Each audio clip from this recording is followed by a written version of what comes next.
ഇപ്പം നിങ്ങൾ കണ്ടുകൊണ്ടിരിക്കുന്നതാണ് നമ്മുടെ ചൂണ്ടയിൽ കുടുങ്ങിയ കടൽ സുന്ദരികൾ. നല്ല കൊറിയൻ ഗ്ലാസ് സ്കിൻ പോലെ എന്തൊരു തിളക്കമല്ലേ അവരുടെ സ്കിന്നൊക്കെ കാണാൻ. അവരെ സുന്ദരിയാക്കാൻ നമുക്ക് വേണ്ടത് ഇഞ്ചി, വെളുത്തുള്ളി, കുഞ്ഞുള്ളി, കരിവേപ്പില, കുടംപുളി. പിന്നെ വേണ്ടത് മുളക് പൊടി, ഫിഷ് മസാല, വെളിച്ചെണ്ണ, ഉപ്പ്.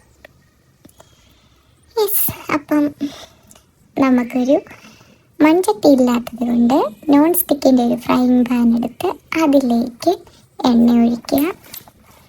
എണ്ണ നന്നായിട്ടൊന്ന് ചൂടായി വരുമ്പോഴത്തേക്കിന് അതിലേക്ക് നമുക്ക് 2-3 കടുകെടുക്കുക. കടുകിങ്ങനെ ചന്നം പിന്നെ പൊട്ടുന്നുണ്ട്, ആരും പേടിക്കേണ്ട, ഇതൊരു എഫക്റ്റ് ഇട്ടതാണ്. അങ്ങനെ കടുകെല്ലാം പൊട്ടിക്കഴിയുമ്പോൾ ആ സമയം കൊണ്ട് നമുക്ക് കുടംപുളി ഒന്ന് തിളപ്പിക്കാൻ വേണ്ടി വെക്കണം. പിന്നെ ഇതിലേക്ക് നമുക്ക് അരിഞ്ഞു വെച്ചിരിക്കുന്ന ചുവന്നുള്ളി, കരിവേപ്പില, ഇഞ്ചി, വെളുത്തുള്ളി ചേർത്ത് നന്നായിട്ട് ഇളക്കുക. മസാല തയ്യാറാക്കാൻ വേണ്ടിയത് ഫിഷ് മസാല, മുളക് പൊടി, ഉപ്പ്, വെളിച്ചെണ്ണ എല്ലാം ഓരോ ടേബിൾ സ്പൂൺ എടുക്കുക. നന്നായിട്ട് മിക്സിയുടെ ജാറിലൊന്ന് ബ്ലെൻഡ് ചെയ്തെടുക്കുക. ഇങ്ങനെ ബ്ലെൻഡ് ചെയ്തെടുക്കുമ്പോൾ നമുക്ക് പച്ചയ്ക്ക് പൊടിയിടുമ്പോൾ ഒരു കരിയാൻ ചാൻസ് ഉണ്ട്. അപ്പോൾ അത് അവോയ്ഡ് ചെയ്യാൻ വേണ്ടിയിട്ടാണ് ഒരു ഈസി ടിപ്പ്. ഇത് ഞാൻ ചെയ്യുന്നതാണ്, നിങ്ങൾക്ക് വേണമെങ്കിൽ നിങ്ങളുടെ രീതിയിലും ചെയ്യാം. അപ്പോൾ ഈ ഒരു കൺസിസ്റ്റൻസി നമുക്ക് മസാല കിട്ടും.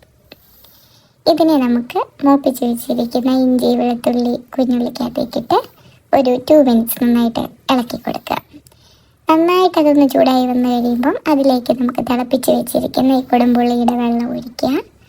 ഇതെല്ലാം അവിടെ കിടന്നൊന്ന് തിളച്ച് വന്നു കഴിയുമ്പോൾ നമ്മുടെ അയല സുന്ദരികളെ പെറുക്കി ഇതിലേക്ക് ഇട്ട് കൊടുക്കണം. അങ്ങനെയെല്ലാം ചടപടാന്ന് പെറുക്കിയിട്ട് 3 മിനിറ്റ്സ് വേവിക്കുക. ഇപ്പം നിങ്ങൾ കാണുന്നത് എന്താണെന്നല്ലേ, ഞാൻ എൻ്റെ മസാല ടിന്നുകളെല്ലാം ലേബൽ ചെയ്ത് അറേഞ്ച് ചെയ്ത് വെച്ചിരിക്കുന്നത്. അപ്പം നമുക്ക് എടുക്കാനായിട്ട് കുറച്ച് ഈസി ആയിരിക്കും.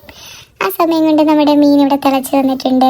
ഈ ഒരു പരുവത്തിൽ മീൻ ചട്ടിക്കകത്തിരിക്കുന്ന മീൻ കാണാൻ കുറച്ചുകൂടി ഭംഗിയുള്ളത് കൊണ്ട് പിൻട്രസ്റ്റിൽ നിന്ന് ഒരു ഫോട്ടോ എടുത്ത് ഇങ്ങനെ ഇട്ട് ഡെക്കറേറ്റ് ചെയ്ത്. Thank you for watching.